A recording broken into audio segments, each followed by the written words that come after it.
Welcome to the eWay Services training video for pulling apart a computer.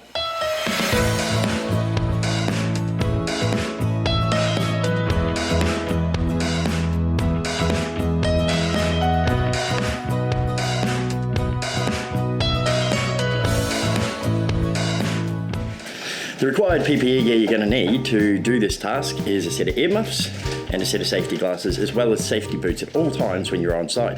The required tools is a high-powered drill, a pair of scissors, some pliers, various screwdrivers and a hammer, as well as some security fittings for your drill.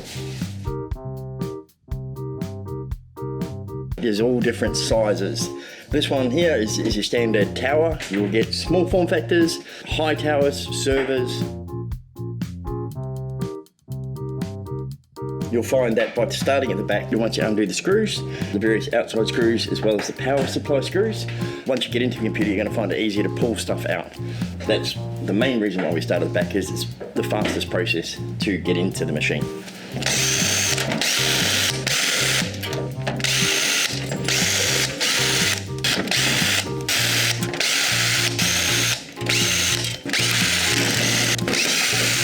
Okay, as you can see, I've gone and taken all the screws out of the back. You'll notice that a lot of things have sort of started coming loose. So your next step is to actually open up the computer by pulling off the sides. The sides are classed as light gauge. It has no plastic on it. It's basically just metal. So the thickness of the metal is actually why it's called a light gauge. So you take this bit and you put it in your light gauge bit. Alright, so now I've got the sides off the back. I'm going to turn it quickly to the underside.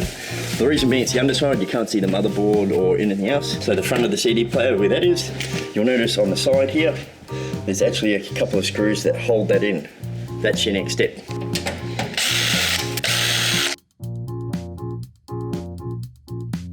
Alright, so as you can see, I've now got the computer on its side. I've disconnected all the back, taken the panels off. I've undone the screws on the other side. Once you've got it open, you actually just firstly want to pull out the cable. So just disconnect all the cable wires and then pull out the power supply. There's the power supply. Set that aside for a moment, we'll come back to that in a minute. Just keep pulling out all the cables.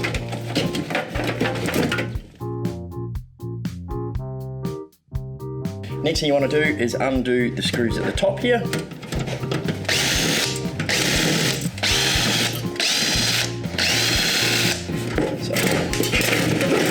And pull out the CD-ROM. The CD-ROM goes in the appropriate bin. Hard drive. This one goes in the appropriate bin as marked as a separate product.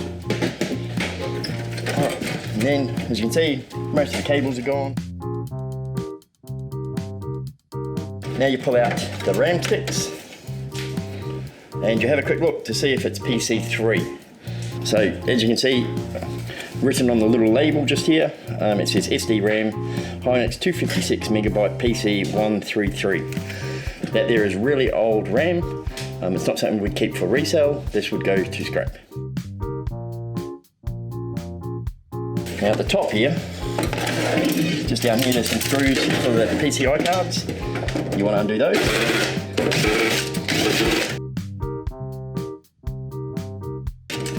These are mid-grade boards. They just come out like that and go on the mid-grade boards to be reclaimed the gold and other various metals out of it. Second last thing is to get the board out. You'll notice down in here there's a whole bunch of screws. Some of these screws can have like starlight fittings. Most, however, are just Phillips or Posi drive. So that's that one. In this case, I'm going to put an extension in, make it easier to get to, and undo the board.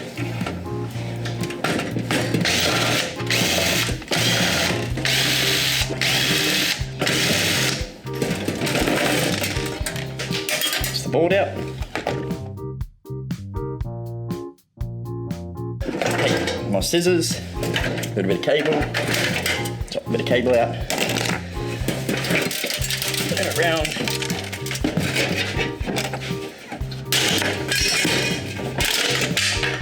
break the plastic off. That'll go in your plastic bin. All you're left with is just this light gauge steel casing, which goes in your light gauge. So as you can see, we've now just got the motherboard by itself. There's various types of heat sinks that are usually on it. When we do the boards, they have to have any metal bits taken off it. And the easiest way to do that is a flathead screwdriver. Put it under there and twist. That there is a heat sink. It's aluminium.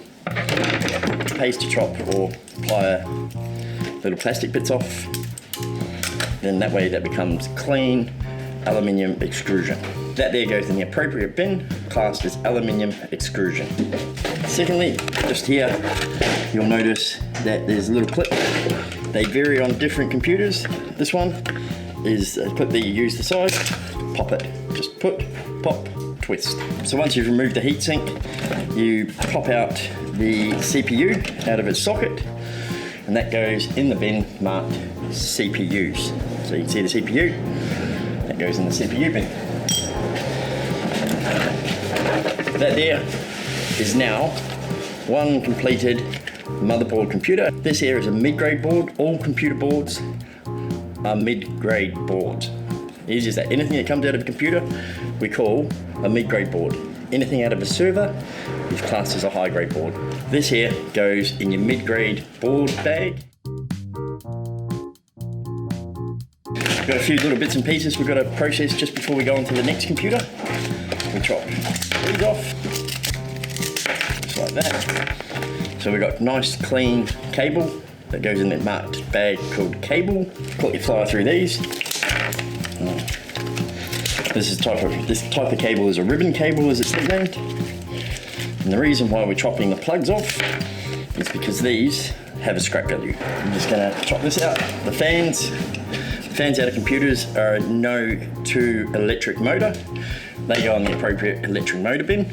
Now we're just left with the CPU heatsink. Chop the cable off. Plugs on this one here, that is what we call a brass duty plug. Bit of cable. This here, as I've stated before, any fans out of a computer, they're classed as a no to electric motor. They must be kept only with no to electric motors. This here is a power supply. We then chop out as easy as you can. You'll find that there is a bin allocated for just power supplies. And then we just chop out the plugs. All the white plugs off any power supplies are always dirty brass plugs.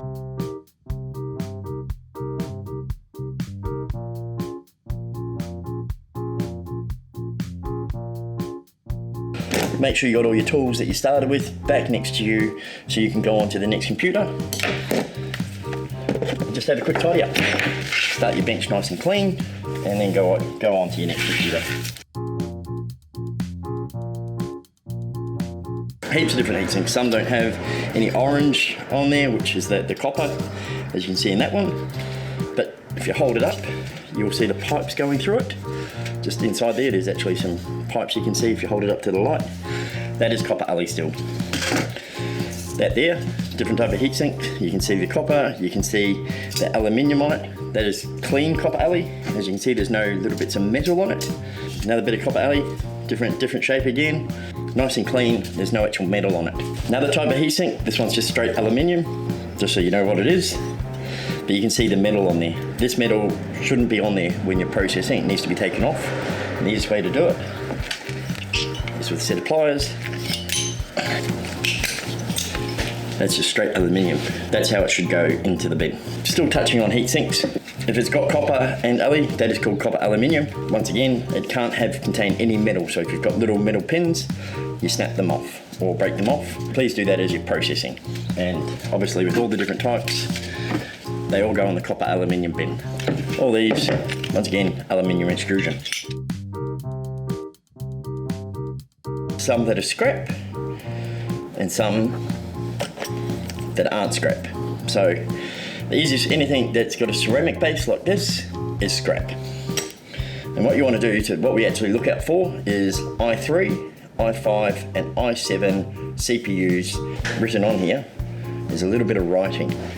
CPU comes out of the CPU socket when you're disassembling the computer. It's usually got a little bit of paste on it, so what we do is we just give it a rub and then have a look at it, and it'll say something along the lines of Intel Core i5, for instance 3570. If you spot one of these, that's a keeper, and it does not go in the scrap drawer. It might say i3 and have 3 or 4 different numbers behind it. The same with i7s, it'll have i7 with 3 or 4 different numbers. Those numbers represent the generation of the CPU, but what we're looking out for mainly is i3, i5 and i7 CPUs. When you're disassembling them, keep an eye at them, put them aside. Alright, so just checking. It's Pentium 4 scrap, it's an AMD Peclon scrap, Intel Xeon scrap, there's an i5, it's a keeper. So that's CPUs. Like obviously we collect up the CPUs and these get sent away for final reclamation of the gold. You would have noticed before when I showed it in the video earlier, we're looking just at that there, and what we're looking for is usually along the line of, let's see it right there, it says 2 GB PC3 and above with 2 gigabytes or more we keep. So that one's a keeper, that one's a keeper. This one's a 4 GB PC3, we would keep that. If it was to say PC2 or DDR2 or DDR1 or DDR, those would be scrapped. We're looking out for anything that says PC3 or DDR3 and above, 2 gig and above. If it's a 1 gig stick, it goes in the scrap RAM. But if it's 2 gig and up for PC3 or PC4 or DDR3 or DDR4, then we would keep these aside because these are sold separately to the scrap CPUs. And the same applies to laptops as well. If you do find that you can't find it on a card, sometimes it'd be like maybe a Kingston RAM or a few other ones, and you find it really hard and it doesn't really clearly say that, then that's okay. You would just put that RAM in the scrap pile. Okay, so that concludes the training video for how to pull apart a computer.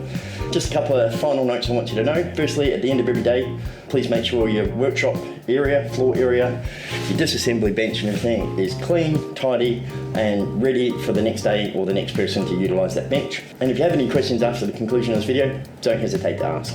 Thanks for joining us for the eWaste Services training video on how to pull apart a computer. Now, as a final, I'm just going to pull one straight start to finish, and so you can get the timing that is expected to pull apart a computer. An average computer should only take you about 3 to 5 minutes maximum. So here we go.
Another quick note, just quickly, if you do get one with the fan, it goes in with electric motors. No metal, done. Sometimes in the case too, case point, if these get threaded, just throw them straight in the light gauge fan. Alright.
Done.